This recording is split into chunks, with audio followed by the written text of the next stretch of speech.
Single game tickets are out for Iowa football, and the prices are through the roof. Are the Hawkeye fans being gouged at the ticket office today? Locked on Hawkeye.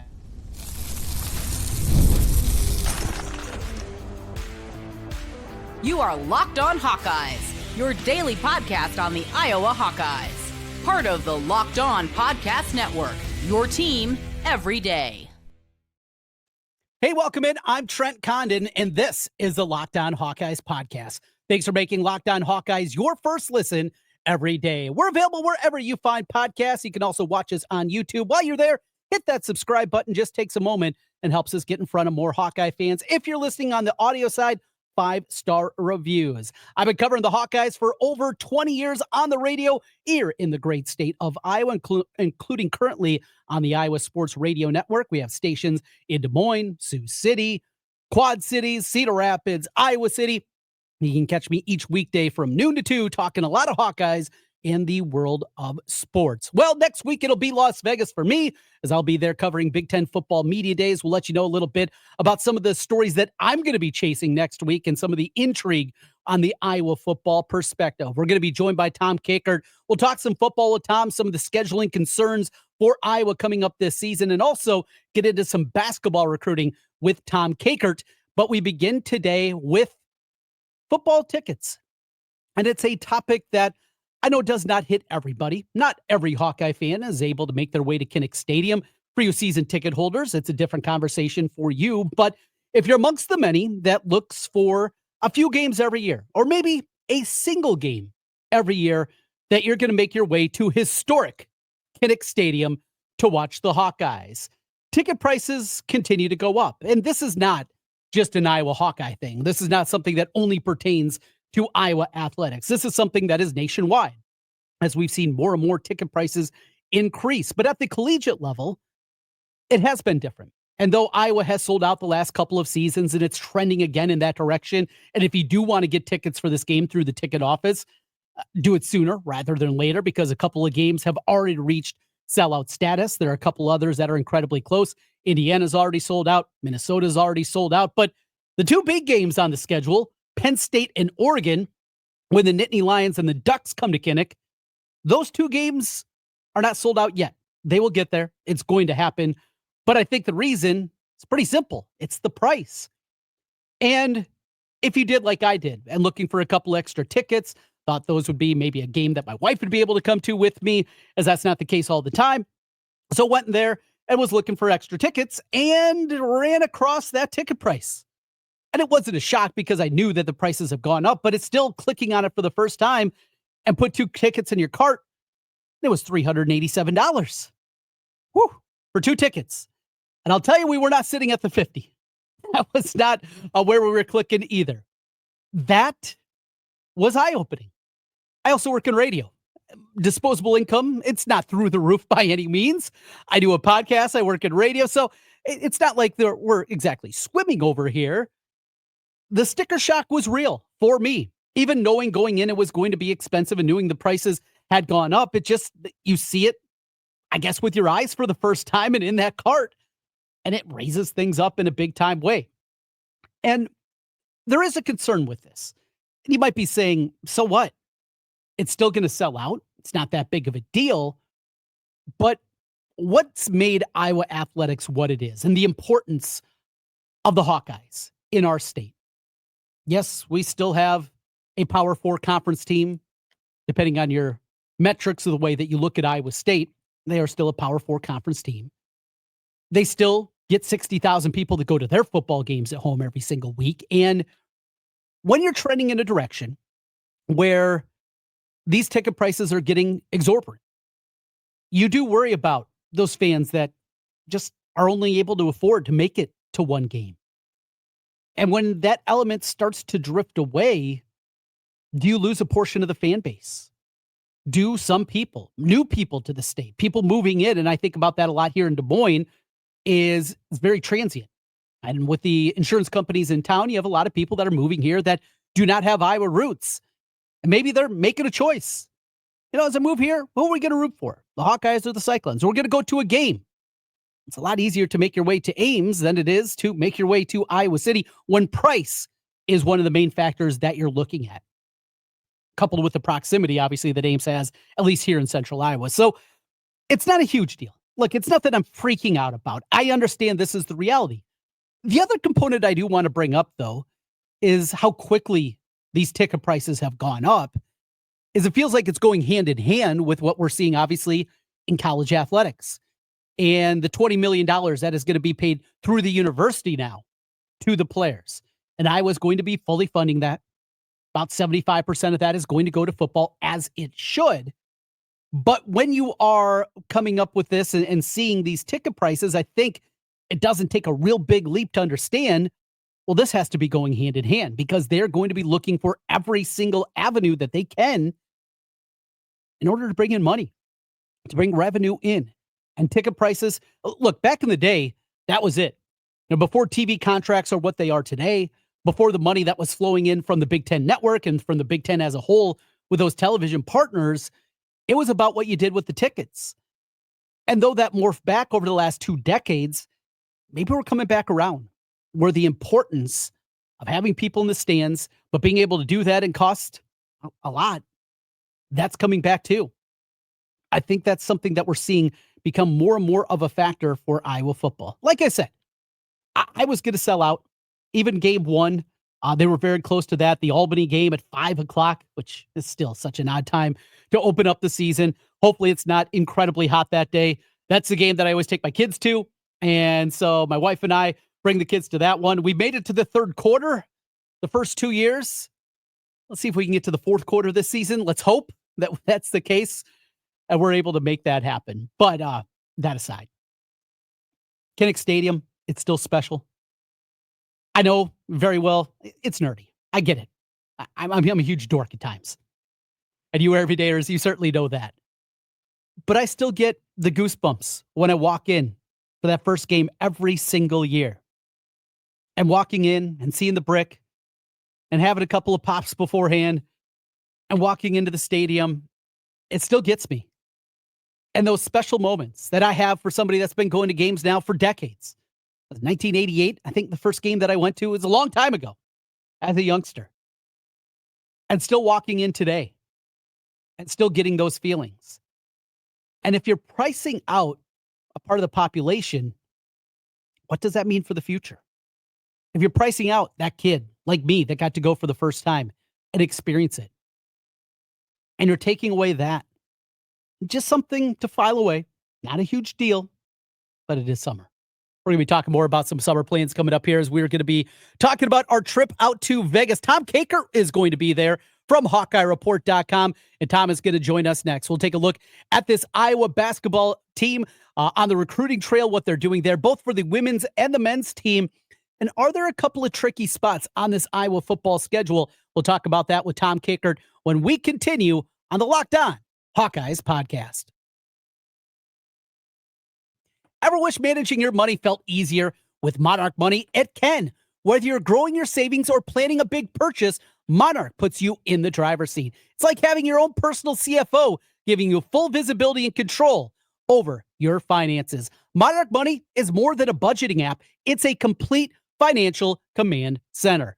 You can track the accounts that you have, your investments and spending, and you do it all in one place. So in addition to managing your money, you're also building wealth. Look, there's so much going on in the world, so many different things that are happening. Your money is important to you. If you have a goal, maybe it's a big trip, maybe it's going with the Hawkeyes on a road trip, whatever it may be, you can do that with Monarch Money. If you share your finances with someone like I do at home, Monarch helps me to be on the same page. My business account, our personal account, checking, savings all together, and staying away from those headaches that can come up when you're talking money with your significant other. Take control of your finances with Monarch Money. Use the code LOCKEDONCollege at monarchmoney.com for 50% off your first year. That's monarchmoney.com with the code LOCKEDONCollege for half off your first year.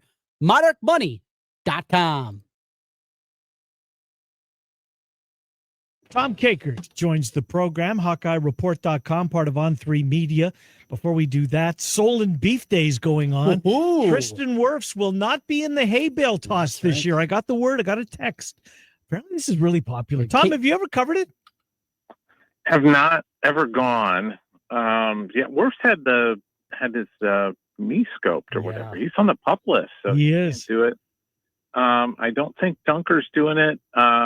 Peeper told me he's doing it, so I would put him as like minus 400. Yeah, probably. All right. Maybe we need some odds on beef days. I think we should. I'm all for it. That's outstanding, but a pretty big event nonetheless in Seoul, and good for them. And I think it's the first mention of them on the on KXNO, Iowa Sports Radio Network. So get out there and have fun if you're in the area tonight and tomorrow. Well, Tom, lots of ground to cover aside from Soul and Beef Days. Media Day on the precipice as we inch our way closer. I guess who's the team, Tom, that's on Iowa's schedule that maybe, I don't know, that you gave Iowa a win over them, that you're starting to, get some feedback or get some pushback that, don't overlook this or that or the other thing. Who would that team be, Tom? I think the most fascinating game on the Iowa schedule is Indiana. Fair point. It's just because we just don't know. Is this, do they kind of turn back into Indiana? Mm-hmm. Or is this thing real? Is Cignetti really the greatest coach since Newt Rockne or Nick Saban or whoever you want to put him with? I mean, Coach Google me, as I call it. That's right. He does not lack for bravado. No. He's got a quarterback. He's got his, got Mendoza. So he's got some talent back. Mm-hmm. I just think that's such a fascinating game early in the year in the conference, because it could honestly set up either one of those teams to be in the conversation in late November for a college football playoff. Excellent point. Who would have had Indiana in the college football playoff one year, let alone back-to-back years? Yeah. Same group that picked Arizona State last in the Big 12. Nobody saw it. Dummies in the media. Dummies in the media. We don't know anything. Not a thing. Guilty. Speaking of the beginning of the Big Ten slate, week 1, it's Rutgers on the road, short week after a night game against UMass. They got to go out there on a Friday night. Now, Iowa's dominated this series, and some decent teams also that Iowa's been able to beat. Any concerns, though, about that game? Any concerns about what Shiano's building? Or it might be a slog, but Iowa finds a way against Rutgers? I know that all the people at Rutgers will be all fired up because it'll be a Friday night, and their early season schedule suggests they'll be 3-0. And so everybody's going to be excited out there and, lathered up on a Friday night in New Jersey, having some fun. But I just don't see a lot of hope there. Is Kalik back? Yes. Yes. Yeah. I think it's. I think I joked in my preview there, my fearless forecast, that it was like the 10th time that I would face Kalik Manis as a quarterback between Minnesota and Rutgers, and probably not that far off. But he's back. But they don't have what was it, Benungai, the guy who's with the Bears now. Yeah, the 7th round pick. He's gone. They think they've got some receivers, but lost a lot on defense. Is what I was told. So I wonder. And last time Iowa went up there and on that game, they handled them pretty well. I just think Phil Parker will dial up some defense, and they'll create a couple turnovers, and it'll be like 27-10 or something like that. Last year, they lost in conference to Nebraska, Wisconsin, UCLA, USC, and Illinois. Well, no, they lost to Illinois, but beat Michigan State, Minnesota, Maryland, and Washington. So not the upper echelon of the conference, but still finished 7-6 after a loss to K-State. So I guess my point being is Shiano does have them seemingly headed in the right direction. If nothing else, I know your forecast has them losing a couple of games. Of the two, more likely that you're wrong is got to be the Heroes game, right? Over in Lincoln against Nebraska, because I can't see them beating Penn State. I just can't. Penn State is just going to be rough. Yeah. And SC, until they win a game on the West Coast, right? It's not at a neutral site. Mm-hmm. It's just hard for me to. I mean, I thought they would win last year against UCLA. That Friday night UCLA team that wasn't any good, mm-hmm. and tried to tell you guys that game. Yeah, you did. You're right. You did. Yeah, Trent did. Trent had that. Snip that one out. I'm just not going to bet Iowa to win. I'm not going to pick Iowa to win West Coast game until they do. Mm-hmm. So that's where we're going to be at. We know Mark Gronowski obviously is going to be the starter here. Hank Brown's got a lot of buzz, the transfer from Auburn. Jackson Stratton, we saw him last year, and at least there were some glimpses out of him. Mm-hmm. And they got Jeremy Hecklinski coming in from Wake Forest. Who ultimately wins that backup job? Who would you anticipate? Gronowski, tweaks an ankle week 1. Who would be the guy that would be taking the snaps next? Right now, I think it's Hank. Mm-hmm. I think he's kind of in charge of that second spot, but I'm keeping an eye on Hecklinski. When I had Tim Lester on the pod, and he said that Warren Ruggiero said that he thought he would have been a 4-year starter at Wake Forest. Wow. That's Wake Forest, but still, it's just that's basically anointing him as a starter. Mm-hmm. If he was still there, so that tells me the guy's got a little bit of something, but he wasn't with them in spring, so it would be hard for me to see him as the number 2 guy right away. But you never know. You just never know what they might do. And by the way, I something that we haven't really talked about. I did, because Tim's always kind of poo-pooed the slow mesh. Yeah. The Ruggiero slow mesh stuff. He kind of brought it up, and when we did that podcast interview, that it might have a little of that in reserve sometime. We may pull that out of the back end of the closet there at some point, which would be kind of fun if they do that. Ken, you look kind of quizzically. Yeah, I'm trying to figure out what you guys can Google slow mesh, and it's basically you stand there with the running back for a long time before you make a decision if you're going to hand it off or not. It's something that he ran at Wake Forest. It is slow developing, but when it's clicking, it is almost impossible because your wide receivers are getting 15 yards down the field before you actually have to make that decision. You've got to have a lot of faith in your line. Oh, absolutely. And I think that they do. Well, seems like it. And if they're running that, they must. That one's a new one to me. I can't wait to see it. We'll see if it does materialize. Basketball, any more football, Trent? Basketball from early in the week, Tom, a takeaway or two from the media availability. Well, I was not there at the availability earlier this week. I was on a little family jaunt, but I did get out yesterday, went to Chicago for some recruiting. So I got to watch some high school basketball. I got to see Colin Rice in action yesterday. And I'll tell you what, schools can have 4 guys out on the road at once. Nebraska had all 4 of their coaches, and that included head coach Fred Hoiberg at Colin Rice's first game. When you go 4 deep, that's sending in the message. Big guns, yeah. So they had 3 assistants and Fred watching Colin Rice, the kid from Waukee Northwest, who's really blown up. He's a terrific player. And he's still planning to go see Northwestern later this month and in Illinois. But after that, maybe a decision. We talked a little bit about Michigan State and UCLA trying to get in. They may offer. We'll see. But, yesterday was interesting because Nebraska was 4 deep. Northwestern was 2 deep. I know Ben McCollum's there today with assistant coach Jesse Shaw.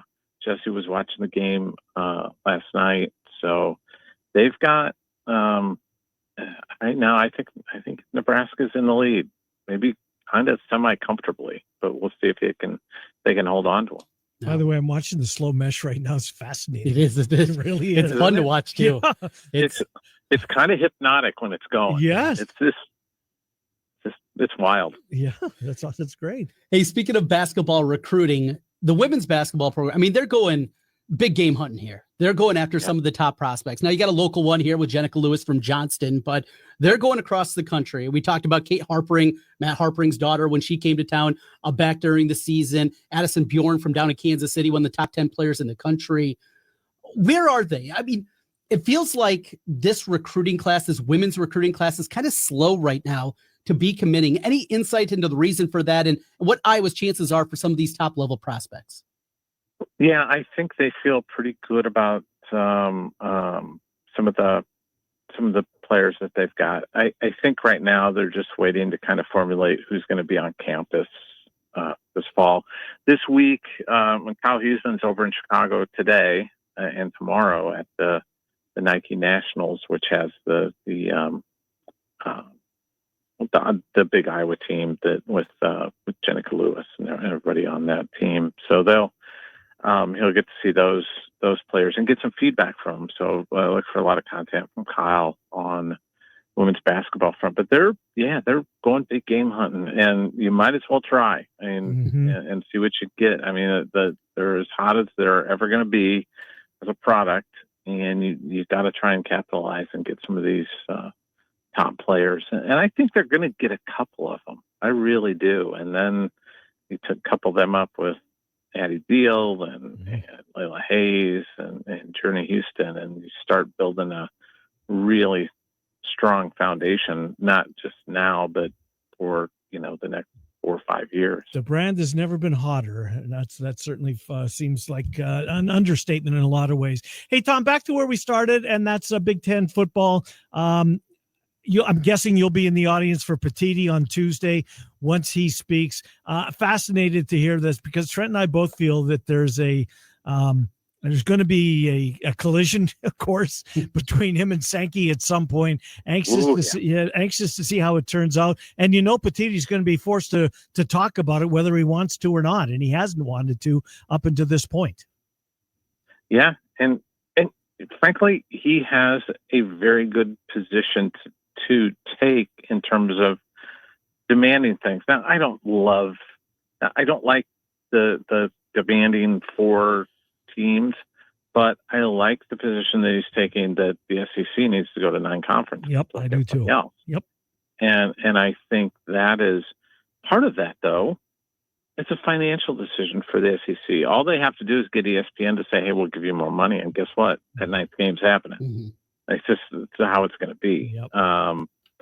So it's always money that drives every decision.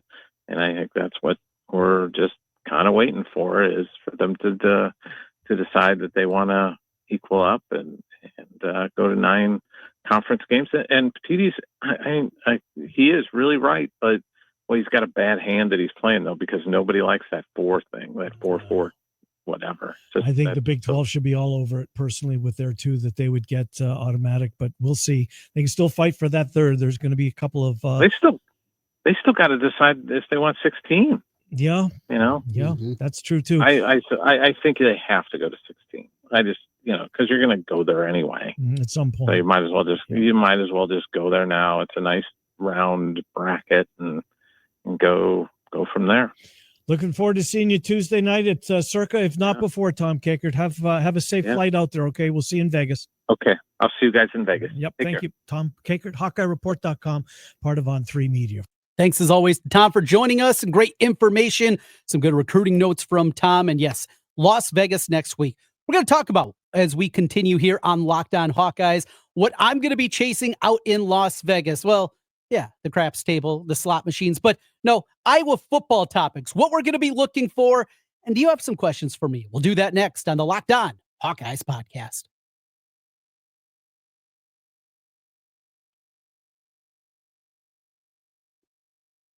Trent Condon back with you one final time on the Locked On Hawkeyes podcast. Thanks for being with us and making Locked On Hawkeyes your first listen every day.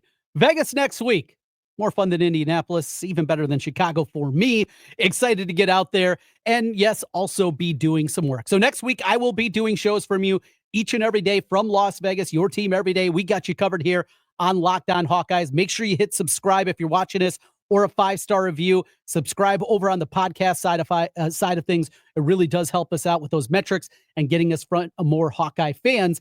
So a couple of things. We're going to have the 3 players that are going to be there. We'll hear from Cohen Engtringer. Guy, this career start number is at 1, which is just so rare for Iowa football. And I think he shows you what people inside that locker room think about him. Ethan Hurkett, local kid from the corridor, Cedar Rapids Xavier, try-hard guy, and a guy that certainly has popped at times on that defensive line, and you're hoping there's another level for him next season. And then Logan Jones. And for me, I think Logan Jones might be the most intriguing of those guys just because you remember what he took over. Makes the move from defensive line over to offensive line, the heir apparent to Tyler Linderbaum, incredibly huge shoes to fill for him. He struggled as a sophomore, seemed to struggle at snapping the football, the basic tenet, and then what he's developed into an all Big Ten player and a preseason All-American at the center position coming into this season for Logan Jones. Want to talk to him about a few of those things and this offensive line as a whole. I have a lot of questions, and I want to get his perspective. Bryce George, we haven't seen him. The transfer coming in from Ferris State.